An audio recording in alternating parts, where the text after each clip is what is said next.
eu gostaria de dizer que esse sistema aqui da live vai ser feito com algumas perguntas que foram colocadas, né, por nós, e perguntas também que serão feitas por quem está assistindo nesse momento. À medida que eu receber as perguntas, eu vou fazer aqui só uma introdução, né, para poder responder.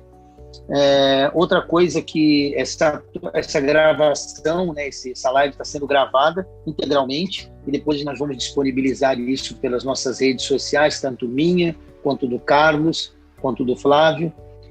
De antemão, eu já agradeço aí o Carlos pelo seu tempo e pela sua parceria nessa live como empresário e executivo, e agradeço também ao Flávio por estar aí conosco para enriquecer, né, esse trabalho nosso.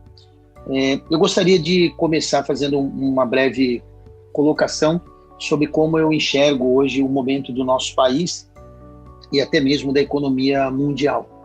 Eu tenho a vantagem de estar toda hora conversando com a equipe ao qual eu faço parte a nível internacional, onde temos bases de operações em Portugal e na Inglaterra, e com uma centena de profissionais, principalmente da área financeira, e também ter a vantagem de analisar dezenas de projetos por ano.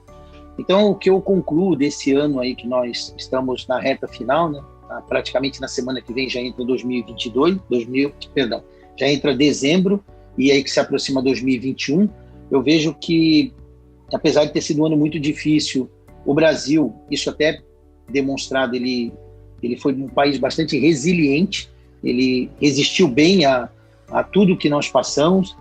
Eu acredito que a classe empresarial, de maneira geral, também aprendeu muito com isso, aprendeu muito vamos dizer assim, a sua própria resistência de inventar e buscar novos caminhos.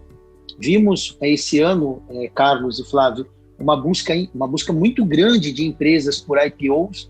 Eu sei que alguns até foram adiados para 2021, mas muitas empresas entraram no IPO, e eu vejo que, eu sempre digo nos vídeos que eu gravo ou em algumas reuniões que eu participo, que o Brasil quem faz somos nós. Então, acredito que cada um de nós, empresários, temos que buscar alternativa, não podemos esperar do governo, não podemos esperar do sistema financeiro brasileiro, e temos que buscar essas alternativas e colocar, porque pela previsão que temos, o Brasil deve crescer em 2021 em torno de 4%. Né? No último, eu sei que isso pode ser até uma reação a essa paradeira da crise que houve, né? A crise fez com que tudo parasse, agora a retomada mostra vamos dizer assim, uma avalanche de coisas, tanto é que nesse último trimestre a gente cresceu aí 7%, e até o pessoal brincou que é como se fosse aí uma China, né, dentro do Brasil, mas isso aí tem um pouco também dessa paralisação e da retomada. Mas eu acredito que o Brasil, por nós empresários, né, ele virá muito mais forte em 2021. É isso que eu acredito e é por isso que nós trabalhamos. Carlos, fica à vontade.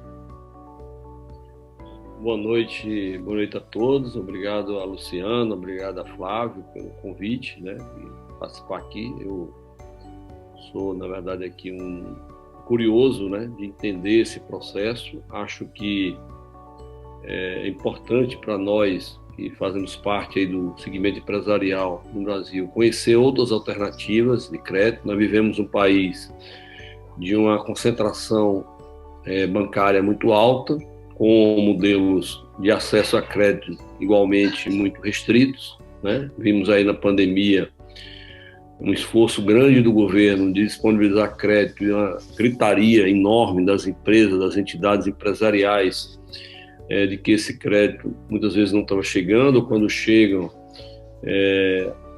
a taxa efetiva associada a juros mais acessórios ficam bastante onerosos para o segmento empresarial. E você, quando me convidou, você me deixou curioso de conhecer essa alternativa de acesso a crédito através do aporte capital internacional. Concordo com você que nós temos uma perspectiva de um ano de 2021 de crescimento. estranhamento em nosso setor, que é o setor da construção civil, esse ano não vai ser tão ruim quanto outros setores da economia. A gente até vem sempre colocando que o nosso setor perde para o setor do agronegócio por questões óbvias, mas ficamos num desempenho bastante interessante diante de uma pandemia, diante de uma crise não só de saúde, mas de economia no Brasil todo. E esse sucesso, vamos dizer assim, aparente do setor da construção civil, ele está muito atrelado ao desempenho do segmento imobiliário, né? O segmento imobiliário foi aquele que teve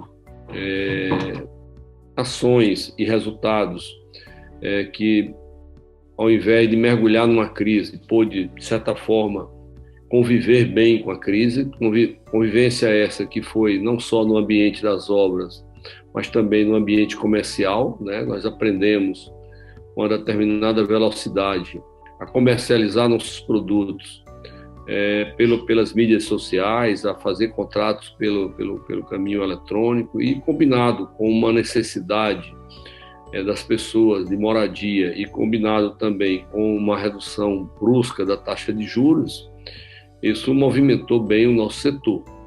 Acreditamos que 2021 também será um ano de crescimento. Temos hoje como nosso maior desafio superar os entraves que estamos vivendo nesse momento de suprimento de materiais de construção, da elevação de preço desses materiais, porque se nosso segmento teve como força, como âncora desse crescimento o setor imobiliário, a nossa limitação de repassar esses aumentos de custo é muito grande, né? Afinal de contas, o nosso mercado ele é basicamente de pessoa física, e a pessoa, dentro dessas pessoas, a grande massa, a grande maioria depende de salários, depende de rendimentos, e esses não sofreram variações que possam absorver esses aumentos de materiais que estamos vivendo. Então, há hoje um ambiente que ainda não criou problemas nem de inviabilidade econômica, nem tampouco de paralisação de obra, mas é um tipo de problema que preocupa o nosso setor e que estamos dialogando com o governo federal, mostrando esses gargalos. Temos discutido também entre nós como melhorar essa área de compras, né? Discutindo inclusive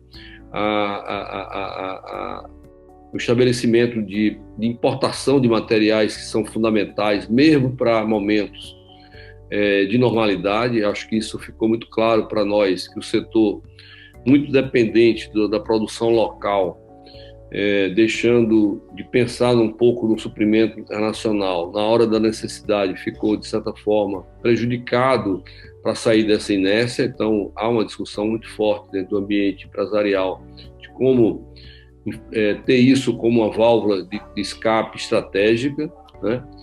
E então todo esse movimento faz crer que nós vamos, de certa forma, superar esses obstáculos e vamos certamente ter o ano de 2021 nesse viés de crescimento que temos vivido nesse segundo semestre de 2020. Então, dentro desse ambiente de perspectiva positiva, eu acho que falar de crédito, de outras formas de crédito, é um assunto que interessa às nossas empresas, e principalmente ao segmento das médias empresas, porque a esse segmento, Luciano, você falou aí dos IPOs, mas é um assunto ainda muito distante para nós, né? Nós ainda somos muito dependentes do financiamento imobiliário de produção, do financiamento imobiliário de comercialização, do acesso a crédito das linhas convencionais bancárias.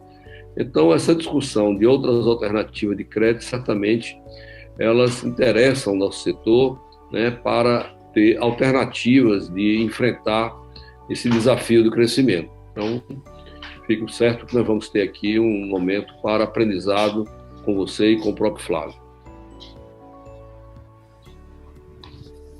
Flávio, à vontade. Não, eu também concordo aí com todos vocês referente a que 2021 será um excelente ano para o empresário, principalmente a média empresa, tá? Eu gosto de destacar que 2020, apesar do momento que estamos vivendo mundialmente, né, de uma crise sem precedentes, o mercado internacional de crédito, o nosso trabalho, né, ele está a todo vapor, né? Então, isso que é interessante para o nosso negócio, porque enquanto o Brasil, muitos estão tendo dificuldades em conseguir um crédito para alavancar os seus negócios, expansão, capital de giro, enfim. Nós temos um excelente acesso para que essas empresas possam estar alavancando os seus negócios no momento mais difícil do mundo, né? Então, eu vejo 2020 como desafiador, porém animador para o mercado internacional, empresas que buscam esse crédito. É uma novidade para muitos, né? A gente está aqui na Bahia, em Salvador, então muitos acabam não tendo o conhecimento exato de se é possível receber um aporte internacional, né? Então, hoje vai ser um excelente momento para esclarecer alguns detalhes disso para todos os empresários, parceiros que estão nos assistindo hoje, certo? Nós temos aqui, eu fiz algumas perguntas aqui, né, Luciano? Me permita começar aí para saber, né, como surgiu o trabalho de aporte de capital internacional. Sim, bom, sobre esse ponto eu até queria também fazer um comentário muito pertinente, né? Quando o Carlos ali colocou as considerações iniciais dele, ele falou justamente nas empresas médias, né? Empresas que nós entendemos que têm um faturamento entre 24 milhões de reais por ano a 800 milhões por ano. Hoje essas empresas, elas atuam numa faixa que muitos bancos não conseguem liberar crédito a partir de 15% do seu faturamento anual. Então, quando você analisa dezenas de empresas, como analisamos, você percebe algo comum, sabe, Flávio e Carlos, que a maioria delas chega no máximo ali 15%, 20% do faturamento, independente das suas garantias, e raramente consegue passar disso, tá?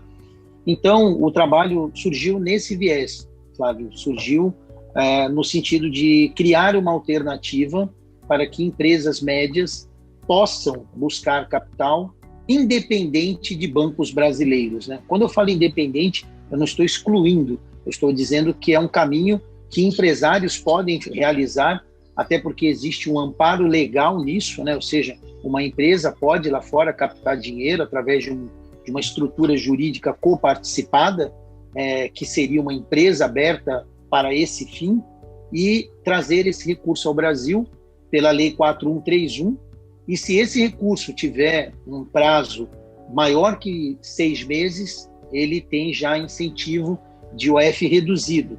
E esse seria o único custo no capital principal que essa empresa teria. Então, o trabalho surgiu daí, Flávio. Quando, em 2012, nós observamos que o crédito ele estava tendendo a piorar, e o Carlos pode dizer isso, porque o Carlos também foi do sistema financeiro. De 2012 para cá, houve uma piora gradativa na estrutura de crédito para os empresários médios.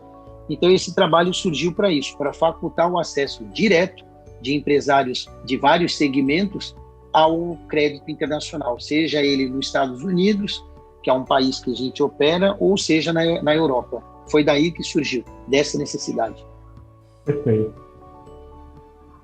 Carlos, se quiser fazer algum comentário, fica à vontade. Não, Luciano, eu acho que esse diagnóstico seu da dificuldade de crédito, ele é bastante real, né? Nós lá na CEBIC, né, a Câmara Brasileira da Indústria da Construção, nós debatemos muito esse assunto, né? De vários projetos que a gente está desenvolvendo aí paralelo, exatamente para tentar romper esse modelo atual, né? E eu queria te ouvir um pouco assim no modelo prático de como é que funciona esse acesso ao crédito internacional. Como é que isso pode se tornar viável? Quais são os pontos de corte? Como é que isso de fato pode acontecer? Como é que nós, empresários, podemos de fato enxergar isso acessível às nossas empresas? Só complementando o que o Carlos falou, para Luciano fazer uma resposta interessante para todo mundo é as principais vantagens, né, digamos, do aporte internacional para os empresários, de modo geral, somente os médios, né, que estão nesse gargalo aí para poder crédito no Brasil. Ok, obrigado, viu, Carlos e Flávio. Eu vou responder de maneira híbrida, né, o que o Carlos perguntou e complementar com o que o Flávio também colocou. Eu só gostaria de avisar aí quem está nos assistindo e aos meus dois parceiros aqui nessa live, que como estamos todos em casa e eu tenho uma filha pequena, pode ouvir aí algum grito de criança, alguma coisa, tá bom? Eu digo mesmo, tá? Tem 2 meninos aqui também, então qualquer barulhinho diferente é deles. Sim, sim. Pois bem, então, primeiro eu vou falar um pouco como disse o Carlos, da linha de corte, né? Geralmente, nosso trabalho, né, junto ao Advisory Board, ele trouxe algumas inovações muito legais no processo de aporte de capital internacional. Eu não vou falar ainda das vantagens, eu vou te falar daquilo que é uma referência para que empresas possam usar esse processo. O primeiro é que as empresas, elas precisam, né, o recomendável é que elas tenham um faturamento mínimo de 24 milhões de reais por ano no seu último ano fiscal. Isso não é um limitador, vamos dizer assim, de corte, mas é uma recomendação, porque apesar do processo de aporte não exigir, em algumas operações, capacidade de pagamento, mas exige capacidade financeira. Então é importante que a empresa tenha uma mínima capacidade financeira. A segunda coisa é que ela não precisa ter balanços auditados. Então, balanços comuns, como que a maioria das empresas médias tem, são suficientes para uma análise de estrutura financeira. Então, ela não precisa ter balanço auditado. Se tiver, é muito bom, mas se não, à vontade. Não, isso é importante você falar, porque no processo de várias reuniões que a gente tem com empresários no mercado, muitos acham que o mercado internacional é muito difícil, né? É impossível só para empresas grandes. Acham que, como você falou, precisa de balanço auditado. Isso é muito importante, esse detalhe, né, de questão de balanço. Pode continuar, Luciano. Sim. Sim. Terceiro item, colocando... Sim, obrigado. Terceiro item, colocando, como disse o Carlos, ali o corte, né, será, né, operações no mínimo de 3 milhões de dólares. Então, hoje nós trabalhamos com uma operação onde o empresário pode solicitar com no mínimo 3 milhões de dólares para cima, né? Então, esse é outro pedido que a gente não tem como flexibilizar, então o ideal é que ele peça 3 milhões de dólares. Um outro fato importante é que ele tenha uma garantia, então o empresário precisa ter uma garantia, seja ela recebíveis, garantia real, ou até garantia de terceiros, mas ele precisa ter uma garantia. Se ele tiver uma garantia bancária, é ótimo, né? Mas nas empresas médias não é muito comum o empresário ter uma garantia bancária. É um trabalho que a gente está desenvolvendo, isso no Brasil, com todos nós, inclusive o Flávio participa também, mas digamos que é um plus, né? Mas basicamente, e a última coisa que eu queria colocar é ter uma demanda específica para esse capital. Na maioria das operações que nós fazemos, o cliente não precisa ter um business plan, mas ele tem que ter vamos dizer assim, um racional onde ele vai aplicar esse recurso, porque isso é importante até para o balizamento e a devolução desse capital. Se você tem uma visão clara onde você vai aplicar, você também consegue definir prazos de retorno, possíveis desvios na execução desse empreendimento. Então, o ideal é que tenha ali vamos dizer assim, um planejamento de aplicação desse recurso. Isso falando um pouco do perfil da empresa. E só complementando, não existe um setor específico, um segmento específico. Você pode ser de vários segmentos, mineração, agronegócio, real estate, que é a área do Carlos, infraestrutura, indústrias de base. Você pode vir de qualquer segmento sem problema nenhum. Inclusive, sendo pessoa física ou jurídica. Tá? A pessoa física pode entrar no processo de aporte de capital internacional. Lembrando que quando ela entra como pessoa física, depois ela vira uma pessoa jurídica de direito internacional. Então, ela muda a maneira internacionalmente para poder aportar o capital. Óbvio que não vai poder fazer como pessoa física, mas o processo pode começar como pessoa física. Rapidamente, eu queria só acrescentar, antes de liberar a palavra ao Carlos, vou colocar assim as 4 principais vantagens. Existem várias, mas eu vou falar as 4. A primeira é o processo de aporte de capital internacional. Ele tem uma imunidade, vamos dizer assim, a eventuais restrições do empresário no Brasil. Alguns empresários não têm restrição, mas a maioria tem algum tipo de restrição bancária, fiscal, tributária, tem algum tipo de restrição, ou na pessoa física, ou na jurídica. Então, o processo de aporte de capital internacional, ele é imune a isso, tá? A segunda vantagem é que você pode alavancar entre 50% a 250% do seu faturamento. Então, dando um exemplo claro, uma empresa que fature hoje 100 milhões de reais, se ela tiver uma garantia de 400 milhões de reais, ela consegue aportar 200 milhões de reais. Significa que ela está aportando 100% do seu faturamento anual. Então, lá fora você consegue executar isso de maneira bastante tranquila. O mínimo que geralmente as empresas buscam é de 50% para cima. Isso porque nós estamos falando de empresa média, tá? A terceira coisa que é uma vantagem expressiva para todos nós brasileiros é que você cria uma estrutura internacional totalmente registrada, homologada e com recurso na conta. Porque quando você faz o aporte, o recurso geralmente vai para essa empresa internacional. 90% dos casos são assim. E o cliente começa a ter uma vida internacional, coisa que é muito salutar para nós brasileiros, e eu explico por quê. Todos nós sofremos todos os dias a variação do câmbio, em tudo que consumimos. Nós só não temos os ganhos do câmbio. Então, quando o empresário ele tem uma estrutura internacional em dólar ou em euro, e ele controla isso, como nas operações que nós fazemos, ele começa a ganhar com o câmbio. Hoje a maioria perde, porque toda vez que o câmbio sobe, tudo sobe, mas quando o câmbio desce, não desce. O Carlos pode dizer bem isso. Então, a vantagem de você trabalhar em moeda da Forte é você poder controlar o fluxo cambial e ganhar com isso, tá? E a última que eu coloco aqui é você poder usar garantias de terceiros, operacional, não operacional, garantias rural, imobiliária, construída. Então, você pode praticamente utilizar todo um portfólio de garantia. Sabemos que as garantias imobiliárias, quando operações no Brasil, elas têm uma certa dificuldade, dependendo de onde elas estão, em alguns estados, por exemplo, Tocantins, Roraima, né? É difícil alguns bancos aceitarem no Brasil. Na área internacional, essa dificuldade não tem. Então, eu encerro explicando isso. Carlos, fica à vontade. Você tocou aí num ponto que eu acho que é fundamental para a gente entender, porque é a questão do câmbio, né? O câmbio, ele é um fato novo, né?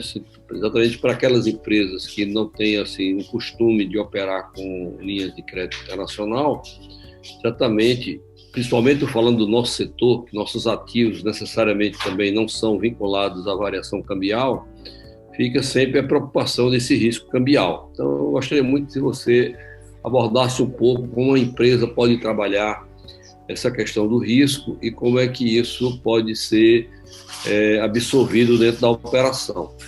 Um outro ponto que você citou, que eu vejo como muito interessante para o nosso setor, é a questão da garantia, né? Nossos principais ativos, você é uma empresa de incorporação, quando ela tem terrenos, normalmente são terrenos destinados ao desenvolvimento de produtos imobiliários, né, a produção imobiliária. E o crédito imobiliário no Brasil, diferentemente do crédito em geral, ele sempre foi um crédito com recursos direcionados e de muita dificuldade, digamos, de você, vamos dizer assim, não ser exatamente um crédito tão caro quanto os outros créditos bancários. Além do que, a nossa venda ela é muito oportuna quando a gente tem o crédito imobiliário de produção. Então, diante disso, eu diria o seguinte, não é muito simples para uma empresa incorporadora ela ter um terreno que até tem muito valor, preso a uma garantia de uma operação internacional, porque muitas vezes aquele terreno é para onde ela vai, de certa forma, desenvolver o seu plano de negócios a partir da captação desse recurso. Então como equilibrar isso? Como buscar outras formas de garantia? Como vencer essa dificuldade? Eu queria te ouvir sobre isso e sobre a questão do risco cambial. Ok, Carlos.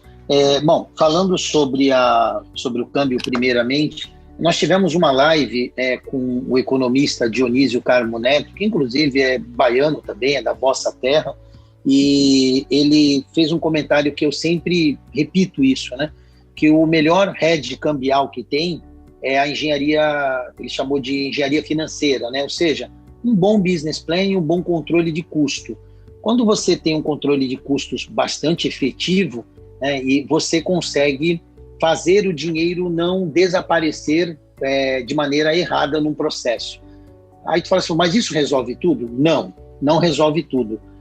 Geralmente, quando você faz uma estrutura internacional, você cria uma empresa, que a gente chama de coparticipada, que pertence ao empresário, e essa empresa é a que faz o aporte.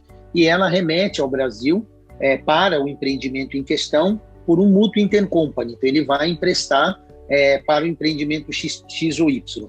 Então, dessa maneira, você cria um fluxo de entrada, ou seja, você coloca lá $1 milhão, chega aqui 5,5 milhões, estimativamente. Porém, você consegue remeter dividendos para lá, você consegue fazer uma poupança em moeda forte. Hoje, nenhum empresário que eu conheço, de todos que a gente já analisou, dos centenas, conseguem fazer esse controle que uma grande empresa faz. Todo mundo sabe que você pega uma empresa como a Stone, ou como a Cutrale, ou como a Cargill, ela consegue passar recurso do Brasil para fora e vice-versa, por mecanismos legais, tá? E fazer uma poupança em moeda forte. Então, o melhor hedge cambial que tem, Carlos, primeiro, você ter acesso a uma conta corrente sua em moeda forte, onde você possa guardar lá fora dólar ou euro para utilização nos momentos que você precisar. Primeiro ponto, né? O segundo ponto é uma boa engenharia financeira, ou seja, o empresário controlar bem a aplicação desse recurso e chamar o capital nos momentos certos. A maioria das operações, Carlos, você tem a liberação em tranche único. Então você pega lá 10, 20, 30 milhões de dólares. É óbvio que trazer esse dinheiro ao Brasil tem que ser controlado. Você tem que trazer quando a moeda ela estiver forte. Então você puxa o capital, isso num cronograma físico-financeiro, e quando você for devolver, como o câmbio é diário, você devolve nos momentos que o dólar cai. Então, recentemente o dólar deu uma caída aí, agora subiu de novo. Então, é esse fluxo, esse controle de trazer e enviar que faz o melhor hedge cambial que eu conheço. Sobre isso, algum comentário, meu amigo? Não, eu entendi, né? Então você não sugere nenhum tipo de operação de swap, alguma coisa de proteção propriamente dito, não. Você acredita mais na gestão do próprio negócio e do fluxo de caixa para ser o antídoto à questão das variações cambiais. Foi isso que eu entendi. Estou correto no meu entendimento? Está correto, porque agora vamos fazer um exercício junto. Imagina que você tem um empreendimento para erguer, esse empreendimento tenha um investimento de 20 milhões de reais, você aportou esse capital via uma garantia, que a gente vai falar sobre isso, uma garantia, o recurso entrou. Hoje, quando você faz o financiamento no Brasil, você sabe que você trava sua receita, né? Sua receita de venda também fica travada, né? Você sabe que existe essa necessidade no Brasil. Porém, em aporte de capital internacional, essa receita é livre, ela é sua. Então, imagine que você começou o empreendimento hoje, com 20 milhões no caixa, e toda a venda desses apartamentos ou salas é tudo livre, é tudo sua. E você não precisa disso para tocar o seu empreendimento, porque você já tem um financiamento com 3 anos de carência. Todo esse recurso que entrar, que estará livre, porque você já tem o teu investimento programado, você pode converter isso e reenviar de volta e guardar em moeda forte. Então, o que eu sugiro que cada empresário faça é uma poupança, entre aspas, né? Não seria uma poupança assim como temos aqui no Brasil, mas seria investimento em moeda forte. E aí ele tem uma parte do dinheiro no Brasil e uma parte do dinheiro em dólar ou euro. Esse é o melhor hedge cambial que eu conheço. Perfeito. Agora, sobre as garantias, né? Sobre as garantias.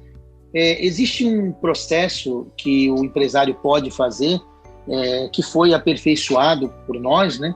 Que é esse processo de cessão temporária de garantia. Eu vou te dar um exemplo. Quando lá em 2012 a gente começou esse trabalho, eu via, Carlos, muito projeto morrer no ninho, né? O que é morrer no ninho? São grandes projetos onde o cliente tem capacidade financeira, ele tem capacidade técnica operacional, mas ele não tem garantia para aportar o capital. E ele fica tentando buscar um investidor para pôr dinheiro. Sabemos que no Brasil essa figura do investidor de venture capital, que é o investidor de risco, ainda está em desenvolvimento, né? Por isso que eu até citei a Bolsa, porque a Bolsa ela é o início para desenvolver essa cultura de investimento de risco, que no Brasil é incipiente. Então, você quando você precisa de uma garantia, você pode ir a mercado, num parceiro seu ou num provedor e adquirir essa garantia por um período. Esse processo de cessão, por exemplo, nós estivemos analisando agora um empreendimento na área de entretenimento, eu só não posso dar dados, porque é um empreendimento muito conhecido e existe um termo de confidencialidade, mas o cliente ele precisa de 50 milhões de reais e ele não tem garantia. Na análise que nós fizemos do empreendimento dele, aliás, a garantia que ele tem, ela é 10% do valor, é 5 milhões de reais. É como nasce a maioria dos empreendimentos. O VGV dele, o VPL dele é alto, mas o valor dele, no momento, é baixo, porque ele se resume somente ao terreno. Então, o que ele fez? Ele buscou um parceiro, porque hoje, Carlos, existem pessoas, inclusive aí na Bahia, onde você mora, que tem bilhões em garantias imobiliárias, bilhões, e hoje não tem como usar isso, porque no Brasil elas não servem para dar dinheiro, por exemplo, para essa pessoa que tem um projeto, tem tudo bonitinho, mas não tem garantia. Mas no aporte a capital internacional ele pode usar. Então hoje, uma cessão temporária de garantia para esse empresário vai fazer com que ele tome, Carlos, 50 milhões de reais em tranche único. Então aquilo que era um sonho dele pôr de pé, ele vai, através de uma garantia de terceiro, né, devidamente colocada no processo, ele vai conseguir 100% do dinheiro que precisa. 2 anos depois, o empreendimento dele se constrói em 18 meses, ele pode substituir. Aí ele tira a garantia que foi fornecida e põe a garantia que é o próprio empreendimento dele, que vai estar livre e desimpedido para isso. Esse é o caminho que nós temos. Ok, Luciano, acho que aí já começa a nos ajudar. Agora, para também a gente começar a entender da atratividade disso, quais são as características principais dessa operação, em termos, você falou um pouco aí de carência, falou um pouco de prazo de retorno, mas eu sei que cada operação tem sua própria história, né, em função do próprio perfil e não só do negócio como do tomador, mas como referência, você poderia dizer um pouco para a gente, tanto a questão de prazo como a questão do custo? Eu vou colocar assim, na verdade eu vou até te pedir uma gentileza assim, eu vou falar de maneira geral, porque como você disse, nós temos 5 modelos de operações e cada cliente, cada operação ela é feita sob medida, né? Então eu vou te falar de linhas gerais. Hoje eu posso te dizer que a operação mais simplória que você pode fazer a nível internacional, ela te dá 3 anos de carência. Então você já parte com 3 anos de carência. Isso para um produtor rural, para alguém que precisa colocar capital numa estrutura funcionando, ou até para a área de real estate, que é a sua área, já é muito bom. Porque a maioria dos empreendimentos, em 2 anos, você põe de pé. Se você tiver 100% do dinheiro, você põe de pé. Segunda característica é que a relação entre garantia e recurso é em torno de 50% a 80%. Então, de cada 10, de 5 a 8 se transforma em crédito. Lembrando que essa taxa ela não inclui a trava de recebível, porque dessa maneira você tem uma enorme vantagem, você só dá a sua garantia e de 50% a 80% você transforma em dinheiro sem usar o seu recebível. Então ela é muito melhor do que qualquer coisa feita aqui, que a maioria das operações envolve trava de recebíveis, né? Outra coisa importante, a taxa média, né, de operações com garantia imobiliária, ela sai em torno de 8% ao ano. Pode ser menor e pode ser um pouco maior, mas ela fica ali orbitando em torno de 8%. Ela pode descer muito se o cliente tiver acesso a uma estrutura de garantia bancária, mas se ele usar puramente garantia imobiliária, é uma média de 8% ao ano, tá? Eu tenho alguma coisa que eu escapou aí, Carlos, de falar sobre o que você perguntou? Bom, essa estruturação bancária, quais são as alternativas? Nós conhecemos muita fiança bancária, mas ela é muito cara no Brasil. Sim. Quais são as alternativas que existem? Você pode basicamente você pode usar. É que assim, existem alternativas, Carlos, mas isso depende do tamanho da empresa. Eu vou sempre tomar como referência, para a nossa análise, uma empresa que fature aí, vamos colocar, em torno de 50 milhões de dólares por ano. Nem é muito grande, nem muito pequena, porque às vezes a gente trabalha de 24 a 800, e se eu falar em 50 milhões de dólares por ano, eu vou estar falando uma empresa de uns 250 milhões de reais por ano, né, que é mais ou menos aí um tamanho mediano.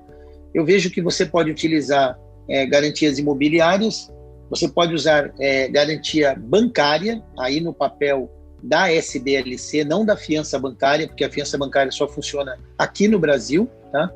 E você pode usar também trava de recebíveis, como a gente chama de cash collateral, que também não é uma coisa muito fácil para o empresário brasileiro, porque não está sobrando dinheiro, né?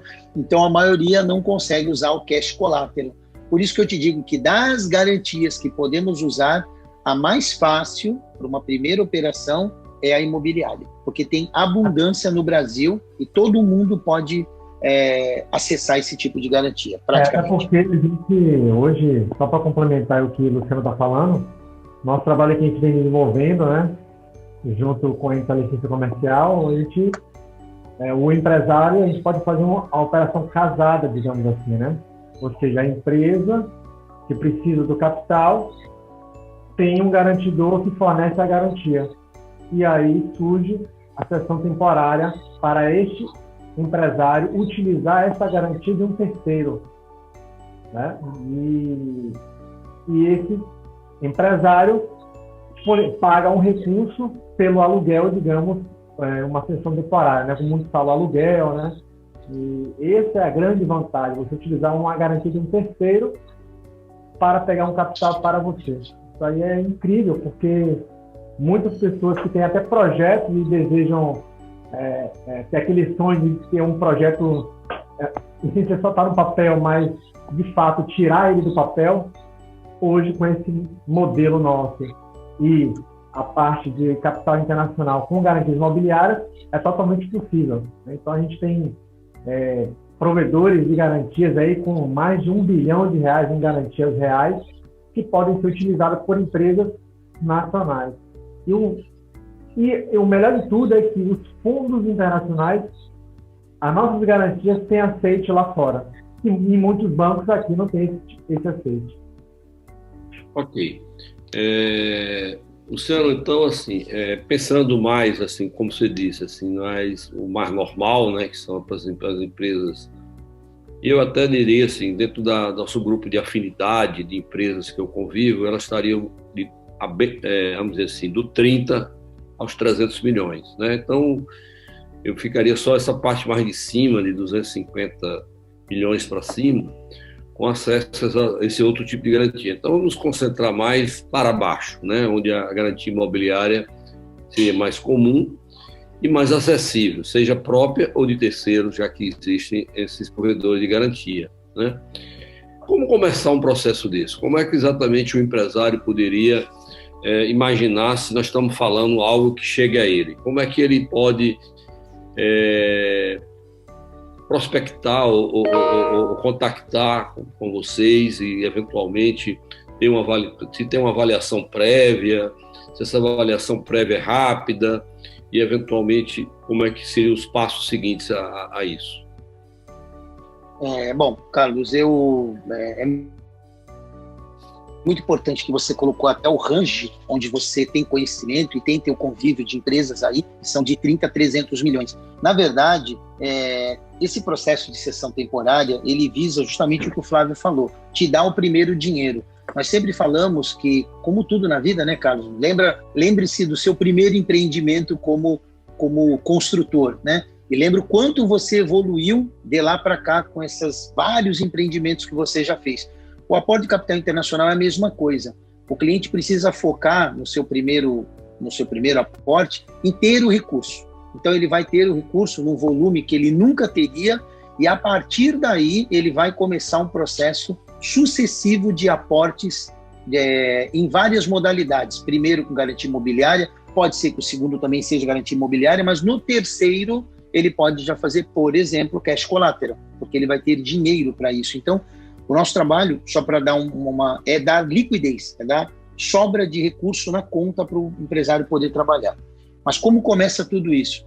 O processo ele tem como base, geralmente nós analisamos qualquer empresa sobre 3 pilares: a estrutura de capital, que é os números da empresa, né? A estrutura de garantia, o que ela tem para oferecer de garantia, ou, Carlos, de contra-garantia, se ele for usar um processo de cessão temporária, e o projeto. A que se destina esse capital? Com base nesses 3 indicadores, nós procedemos uma análise qualitativa e quantitativa, e se o cliente não tem a garantia, nós analisamos junto a um provedor se pode fornecer a garantia para ele. Porque isso, entenda, é um processo lateral, ou seja, o processo de aporte é o processo de obtenção de garantia ele anda do lado desse. Então, uma vez que esse cliente seja colocado ao provedor e o provedor diga, ok, eu dou a garantia. Só para você ter uma ideia, hoje nós temos provedores que dão garantias para uma empresa em RJ. Você sabe que uma das maiores dificuldades que tem é uma empresa em RJ arrumar uma garantia. Então, nós temos isso. Imagina para quem não está em RJ. Então, o provedor analisa o potencial do cliente e faz uma oferta. Então, ele diz, eu posso te dar uma garantia, por exemplo, Carlos, imagina que o empresário fature 50 milhões de reais por ano, tá bom? E ele precise de 50 milhões de reais. Então, o recomendado é que ele tenha uma garantia de 100 milhões de reais, tá bom? Vamos fazer um número assim. Então, ele vai e busca lá, que é uma fazenda, mesmo que ele vai usar uma fazenda, Carlos, de 100 milhões de reais. O provedor vai dar uma carta de intenção para ele, oferecendo essa garantia com tudo descrito ali, tudo escrito. O cliente vai ter um período, um prazo para analisar e aceitar. Uma vez que ele aceite essa garantia, ele incorpora ela ao seu processo de crédito, e essa garantia, que anteriormente já foi analisada se é elegível ao processo de crédito, segue com a documentação dele. Então, se ele tem a garantia, ele vai direto, é feita a análise qualitativa, due diligence e a subscrição. Se ele não tem, ele faz análise, antes da due diligence, a gente faz a apreciação da garantia, se ele for aprovado, entra com a garantia dele e segue o mesmo processo. Uma vez que ele teve a oferta do fundo, via o advisor, ele está habilitado a entrar no processo de crédito. Então, basicamente é análise qualitativa, due diligence, subscrição, oferta e processo de crédito. Um fato muito importante que a gente sempre debate isso, é que a gente nunca deixa, Carlos, o cliente passar da fase de análise para oferta se ele não tem a estrutura adequada. Há casos que a gente trabalha muito tempo, geralmente uma análise, Carlos, é de 7 a 10 dias úteis, mas quando é uma coisa que não fecha ali, alguma coisa na análise não está fechando, nós às vezes trabalhamos um pouco mais, talvez 10, 20 dias, para que o cliente tenha a condição adequada para depois entrar no processo de crédito com 100% organizado.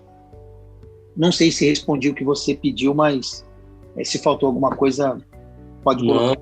Não, acho que para esse tipo de evento, acho que está ótimo, né? O resto deixa para o curioso que quiser saber mesmo, né? Eu acho que quem tiver o interesse deve saber. Agora, eu vejo, Luciano, que há dificuldades que nós temos de crédito no Brasil, né? Eu acho que são temas bastante interessantes, né?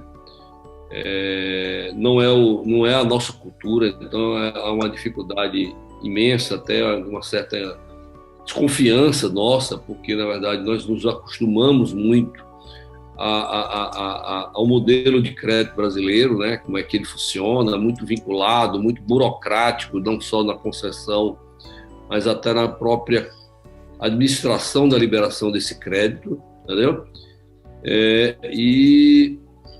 Esse tipo de experiência é uma experiência que talvez dê oportunidades que muitas vezes está fora do custo especificado nosso, né? Porque às vezes a gente está tão acostumado, eu particularmente, muitas pessoas que convivem comigo, geralmente trabalha com Caixa Econômica, né? E a Caixa tem um modelo de crédito dele bastante amarrado, não só nesse período pré-contratação, como na contratação, como na liberação.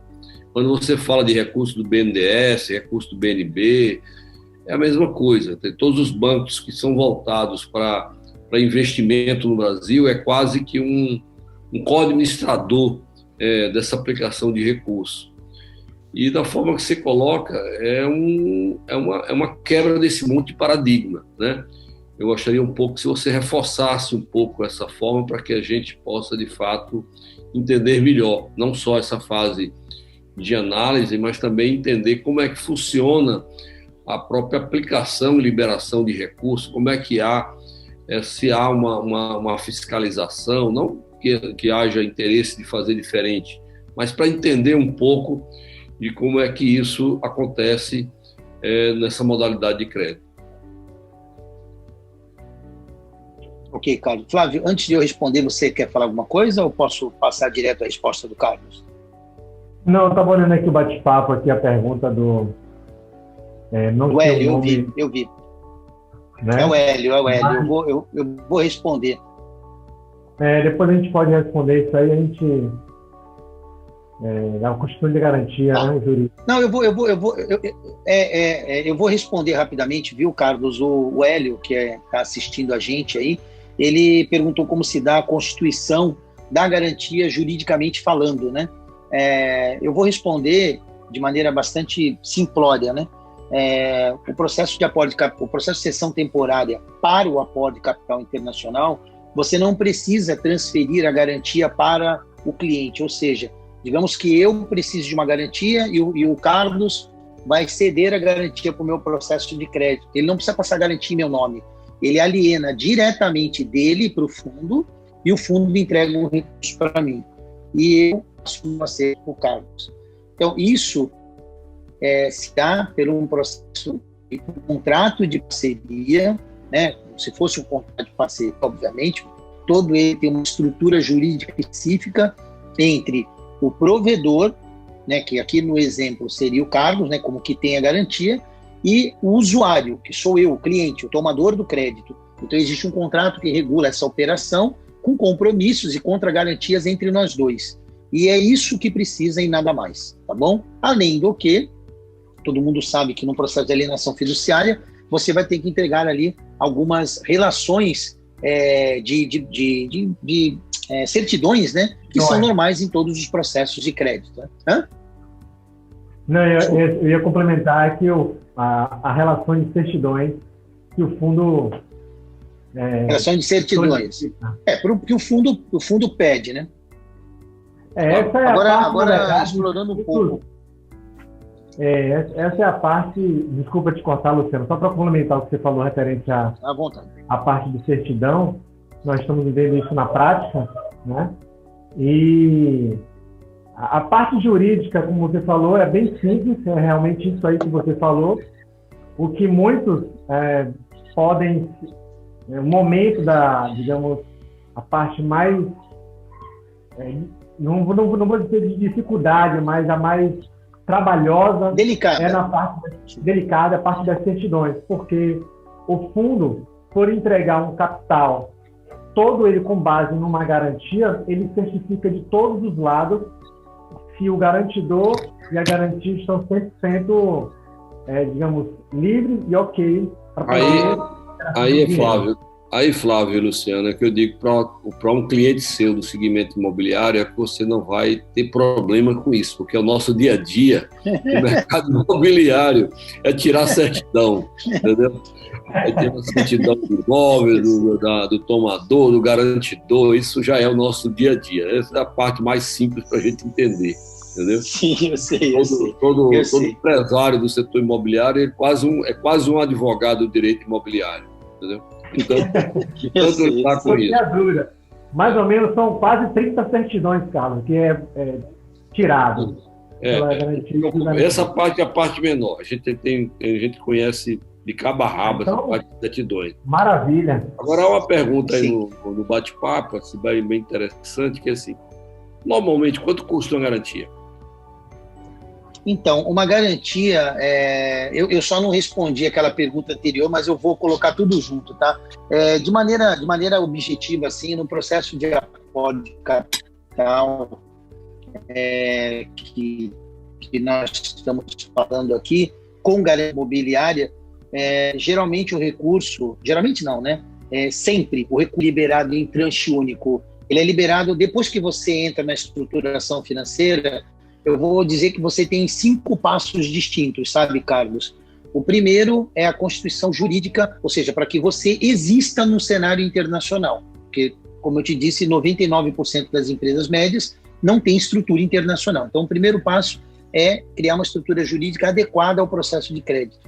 A segunda é a submissão oficial, utilizando essa estrutura, para a obtenção da carta de interesse do fundo.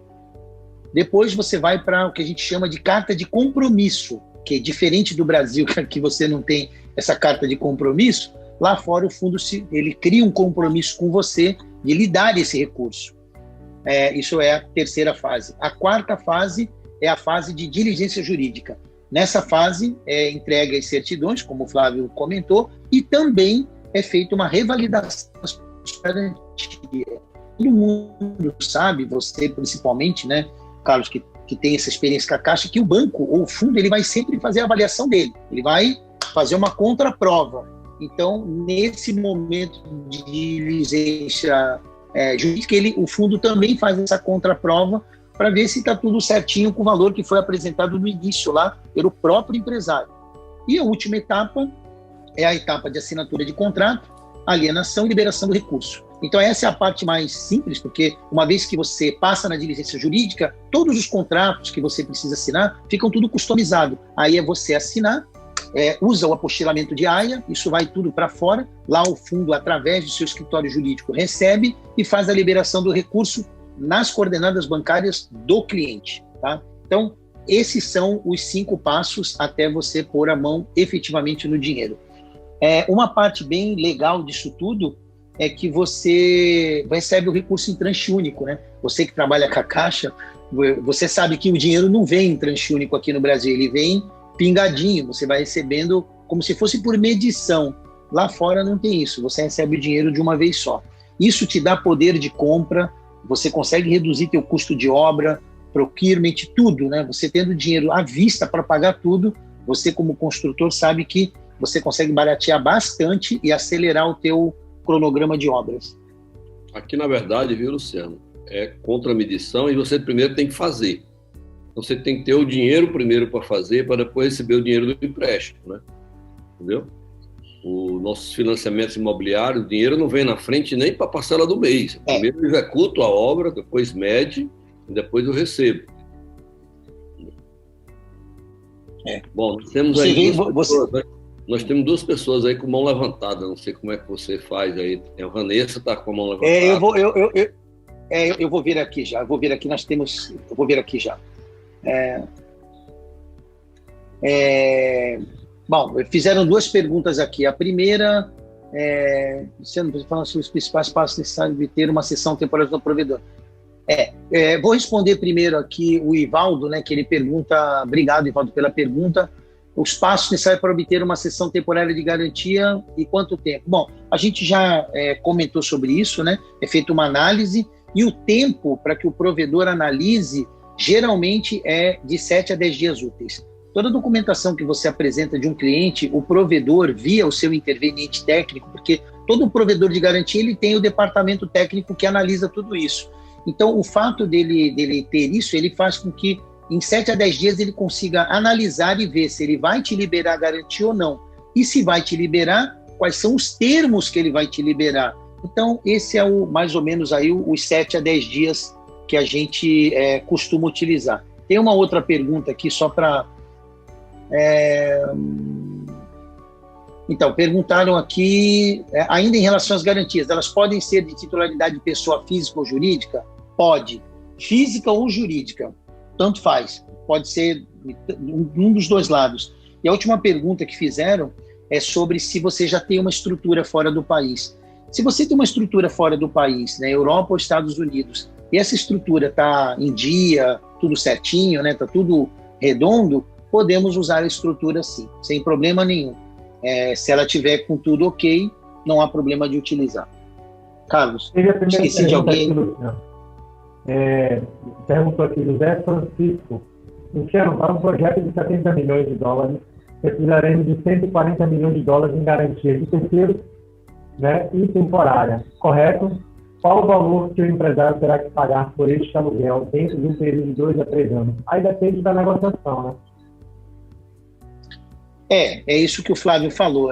Assim, outra coisa importante, Carlos, que é bom a gente exercitar, assim, as garantias imobiliárias, elas geralmente vão até um limite, tá? Não dá para usar ela assim.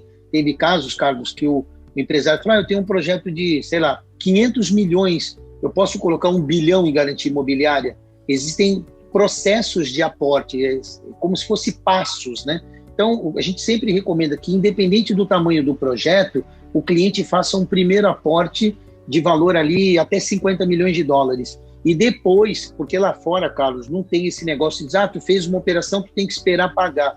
Lá você pode fazer operações sucessivas. Então, você faz um primeiro aporte, bota o teu negócio para andar, bota o empreendimento para desenvolver e você, uma semana, um mês depois, pode fazer um novo processo de aporte. Então, isso facilita você ter um controle de quanto de dinheiro você está captando e a aplicação desse recurso.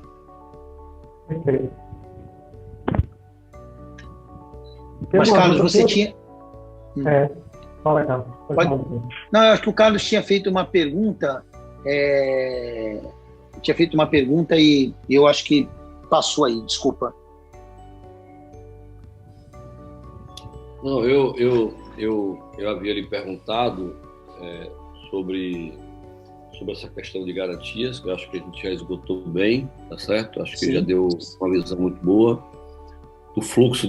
Eu falei um pouco como é que acontecia a liberação, mas assim, você não respondeu diretamente, mas já respondeu de alguns comentários, que ele é uma tranche única e você tem que fazer uma comprovação da aplicação do recurso. É isso que eu digo. Existe essa burocracia, tem que ter uma empresa para vistoriar o empreendimento. Como é que a empresa eventualmente tem que submeter ao credor em relação a isso? Essa daí realmente tinha passado. Você perguntou e eu não respondi. Eu acredito que uma das melhores partes do processo de aporte, Carlos, é justamente você não precisar ter que ficar explicando onde você está colocando o dinheiro. Numa modalidade de hard lender, que é uma modalidade que a gente usa muito para uma primeira operação do cliente, o dinheiro ele vem livre para você fazer o que você precisar. Então você não precisa prestar conta, você não precisa ficar explicando. Imagina que você tenha 3 empreendimentos, tá? Em fases diferentes de evolução. E digamos que eles todos tenham um valor de CAPEX, ou seja, né, um valor que precisa ser aplicado na construção, de 10 milhões de dólares. Um exemplo.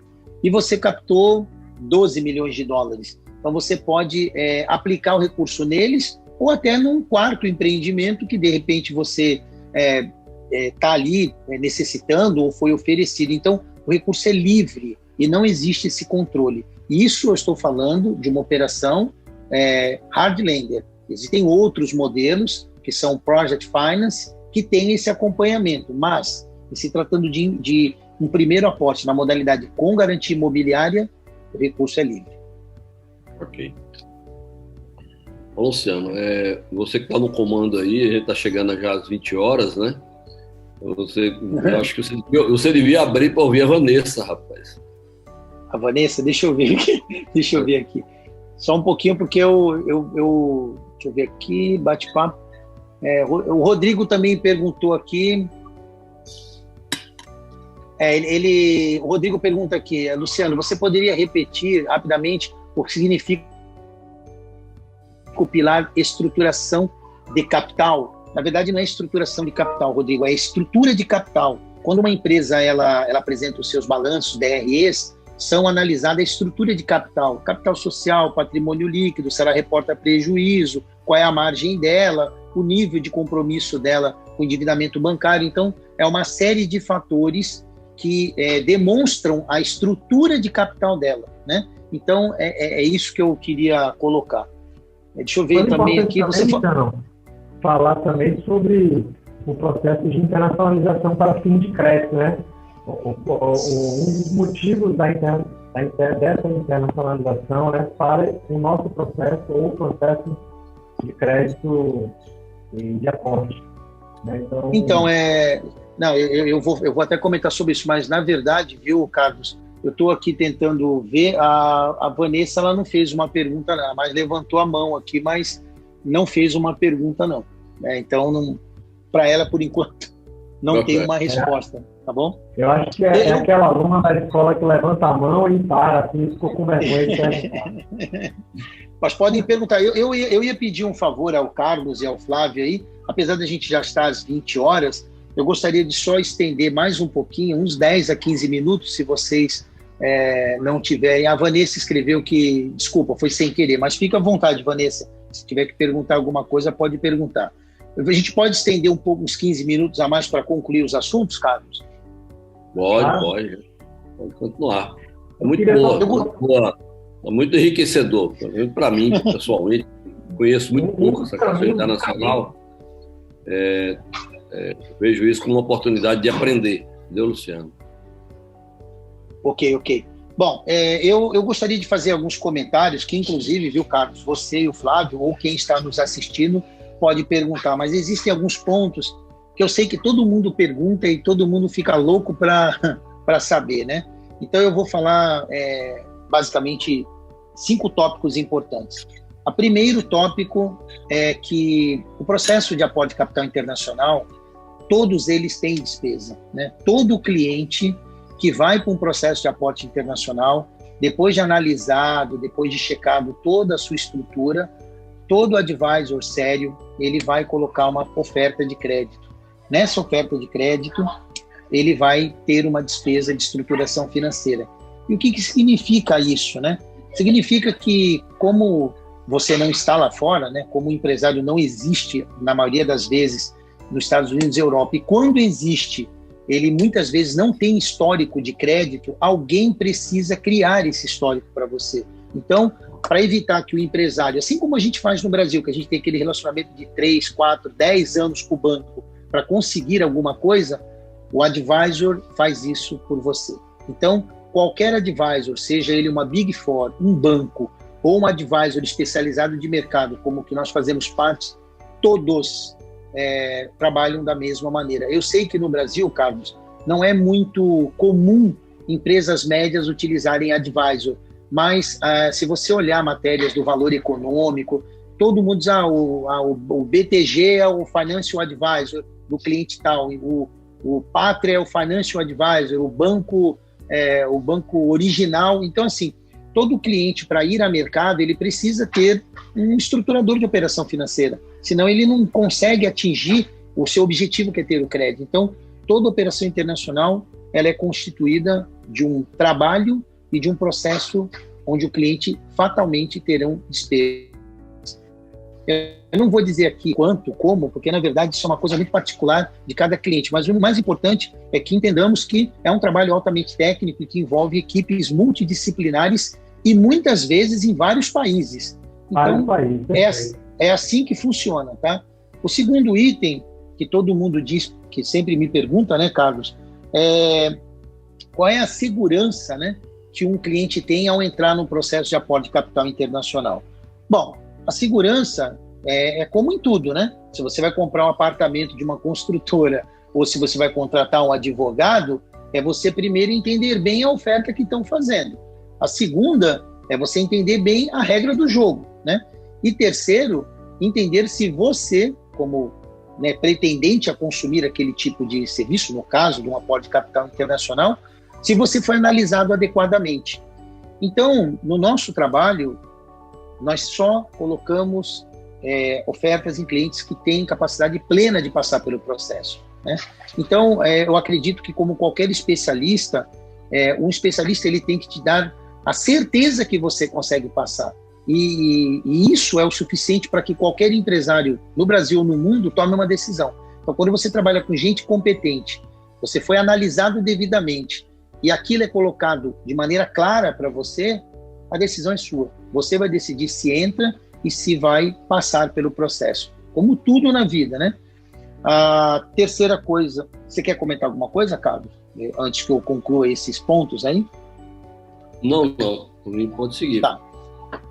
O terceiro ponto que é muito importante é o nosso trabalho, inclusive isso que você, Carlos, está nos ajudando a fazer, o Flávio está nos ajudando a fazer, é a maior arma contra qualquer problema que pode existir. Ou seja, se você for na internet, Carlos, não sei se você já fez essa pesquisa, mas eu cansei de fazer, você encontra muita gente ensinando como investir o seu dinheiro. Tem XP, Rico, tem um mundo de gente. Mas quantas te ensinam a como você conseguir o dinheiro que te falta no Brasil?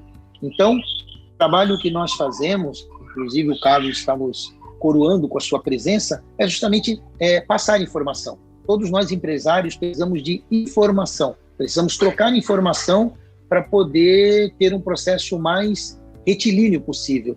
Assim é em qualquer ramo do conhecimento. Então, todo empresário brasileiro, seja pelo nosso trabalho, ou seja pelo trabalho que for, precisa aprender que existe uma lei, que é a 4131, precisa entender que vivemos num oligopólio, são 5 bancos que detêm 85% da carteira de crédito, e precisa entender que se no Brasil ele não tem caminho, ele vai precisar de um processo novo. E é exatamente o processo de aporte de capital internacional, é algo novo que funciona. Tá?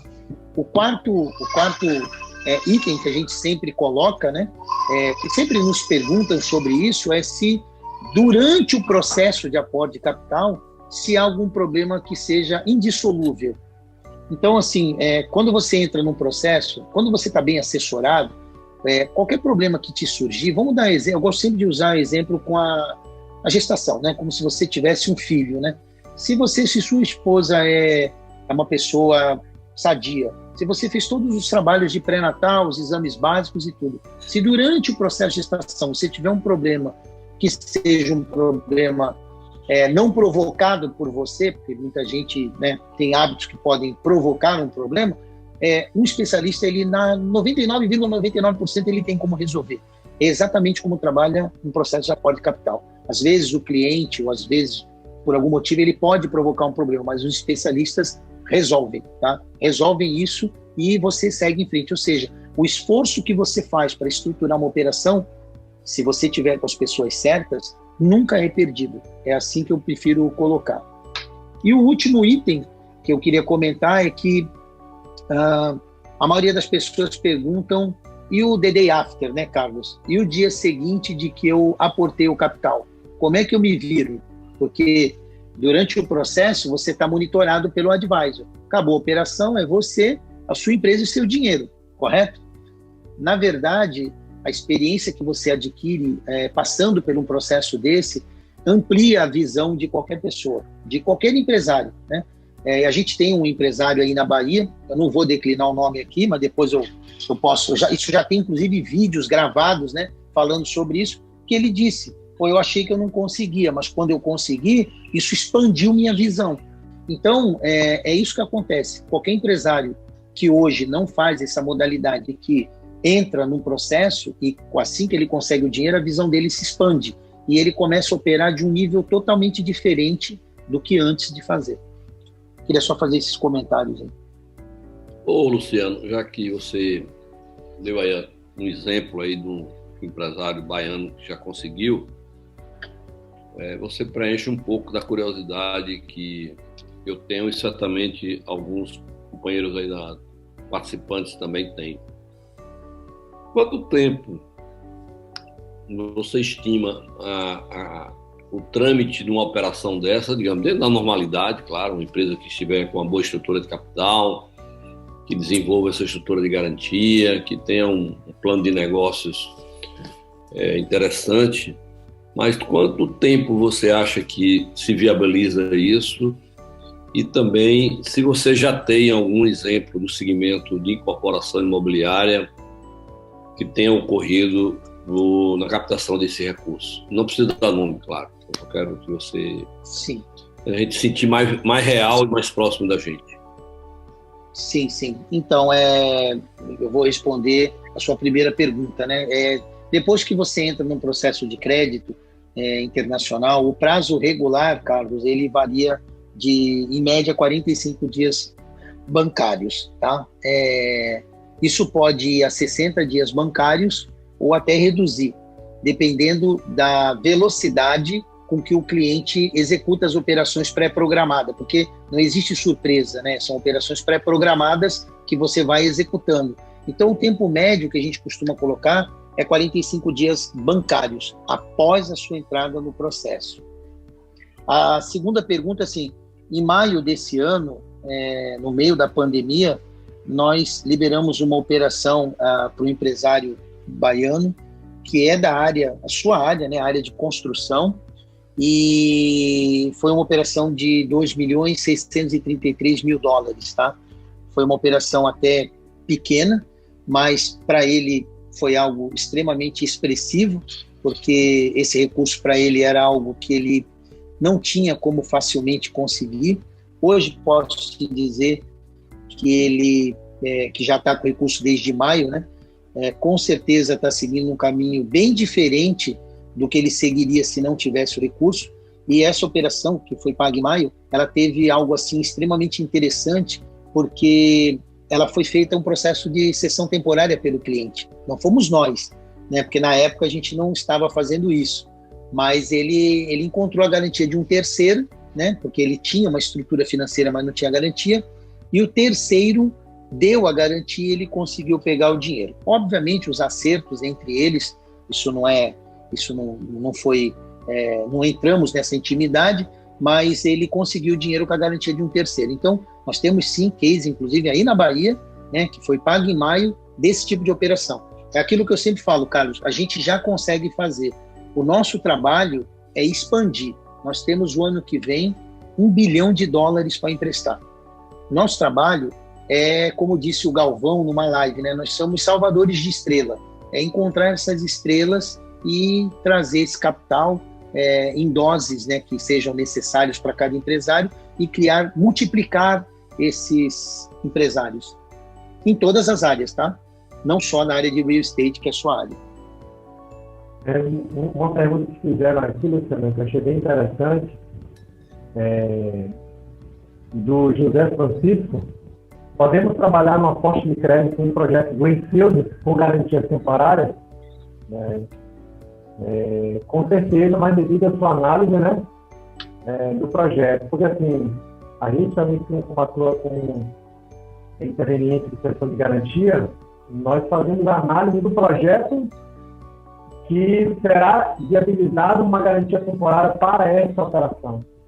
Então, apesar do fundo ele não fazer análise de capacidade de pagamento, mas o provedor ele vai fazer essa análise do seu projeto, além de saber qual tipo de contra-garantia fora o projeto você pode disponibilizar para a sua operação. Então, é um conjunto de situações que podem casar perfeitamente e você tirar o seu projeto do zero e receber um aporte. Diferente de se fosse num banco do governo privado aqui, com certeza você não ia conseguir. Se você chega agora, empresa do zero, fature R$20 milhões e pedir R$20 milhões, o que você acha que o seu gerente vai te dizer lá na hora? Então, a estrutura de crédito no Brasil é bem difícil. Quando tem uma operação como o crédito internacional, muita gente, Carlos, como você falou, fica em dúvida, não entende o processo, né? Mas tem todo um passo a passo até o recurso chegar na sua conta. E, claro, chega. Carlos, você quer fazer algum comentário aí? Fica à vontade. Se não, tem uma observação importante a fazer aí para acrescentar o nosso trabalho. Não, eu queria primeiro, assim, agradecer aí por essa oportunidade de conhecer, né? Eu já conheci um pouco de alguma reunião que eu tive com o Flávio, né? É novo, eu lhe confesso que eu posso lhe assegurar que não é novo só para mim, eu acho que é novo para muitos empresários. E por ser novo, claro, a gente tem muitas perguntas que às vezes num ambiente desse não fazemos todas, mas com os contatos de vocês, certamente aqueles mais interessados vão buscar mais informações, mais entender se de fato o tipo de negócio que ele quer desenvolver é possível dentro de uma operação dessa, né? Eu acho que o nosso setor tem algumas especificidades, o setor de incorporação. A grande dificuldade que eu acho do empresariado brasileiro, essa parte de garantias, a gente pode até ter uma certa facilidade se você também tiver um pouco de flexibilidade de substituição dessas garantias do custo do contrato, né?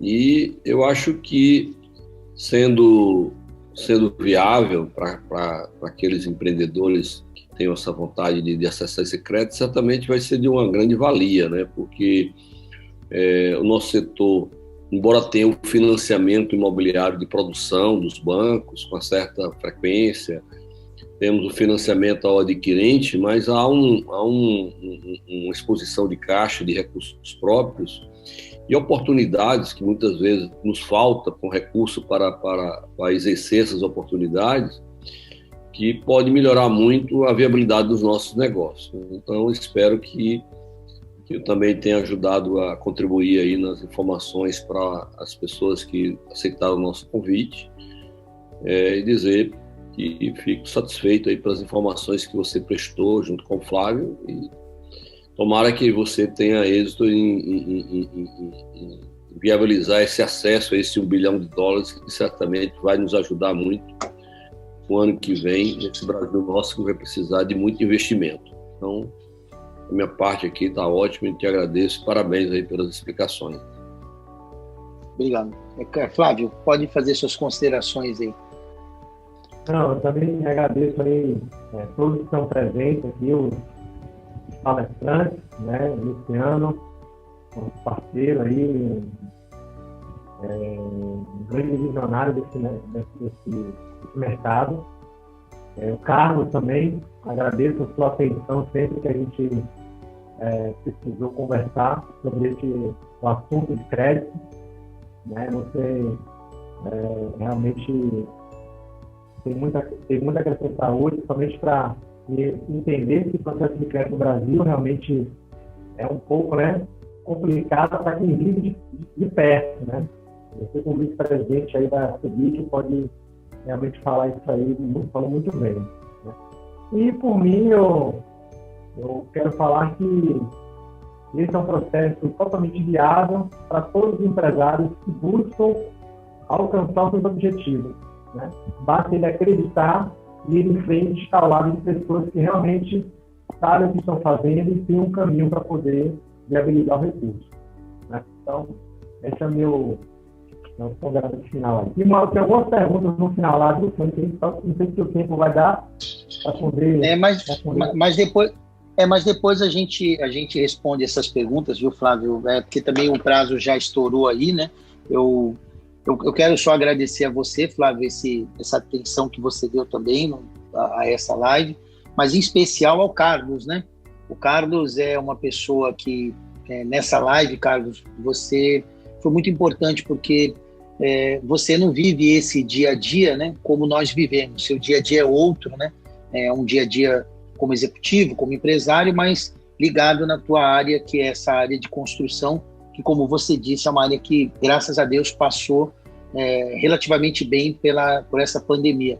Mas a tua visão como empresário e como executivo é muito importante para nós, porque tudo isso que nós fizemos, estamos fazendo com a ajuda do Advisory, de vários profissionais que trabalham conosco, né? Tem vários profissionais envolvidos nisso, é algo que tem que ficar um legado para nós empresários, porque quando nós... nem tudo na vida é para todos, né? Seria bom se tudo na vida fosse para todos. Hoje temos 1 bilhão de pessoas que não têm acesso à água, né? Então, nem tudo é para todos, mas nós temos que trabalhar para popularizar o uso. É assim que eu procuro pensar. Quando nós, Carlos, começamos esse trabalho, a ideia era muito simplória, que um empresário comum, né, uma pessoa que não é, sabe, multimilionária, que não tem todo um aparato de governança corporativa, compliance, tudo isso, que o empresário comum, como um produtor rural, que é um empresário que trabalha ali no dia a dia do seu negócio, ou dono de uma construtora, que o empresário comum ele pudesse acessar o crédito, que não fosse exigido dele coisas que ele não conseguiria. E eu vou além. que empresas, né, inclusive as que estão em RJ, ou tivesse acesso a capital para não entrar na RJ, ou, estando na RJ, pudesse usar suas garantias para pagar a RJ. Nós vemos no Brasil coisas horríveis, assim, empresas que estão em RJ e têm um patrimônio de 1 bilhão, né? E devem 200, 300 milhões, quer dizer, uma coisa que, na minha visão, como agente de estruturação e membro do Advisory Board, não cabe, né? Então, eu acredito que todas essas garantias que a gente tem no Brasil, em abundância, têm que ser usada. E o processo, ele não é fácil, sabe, Carlos? Mas ele é técnico, então não é criado nada para te complicar. Vocês têm que seguir tecnicamente, assim como erguer um prédio ou fazer fazer um porto. É tudo a mesma coisa, você tem que seguir um processo técnico. Então, dessa maneira que eu me despeço, colocando que tudo que a gente conversou aqui fica um legado para que todo mundo se informe, para que todo mundo saiba que é possível buscar um aporte de capital internacional, sendo por nós, ou até por seu mérito próprio, né?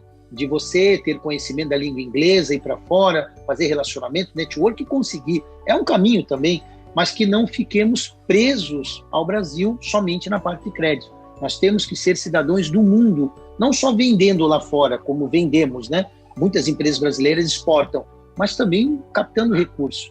A lei está do nosso lado e temos que usar essa capacidade, todos nós, para abrir esse caminho e não deixar os projetos ficar perdido nesse país, tá bom?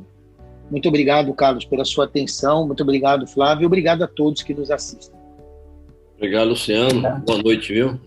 Parabéns. Obrigado a todos. Boa noite a todos. Obrigado, Flávio. Grande abraço, vamos se falando.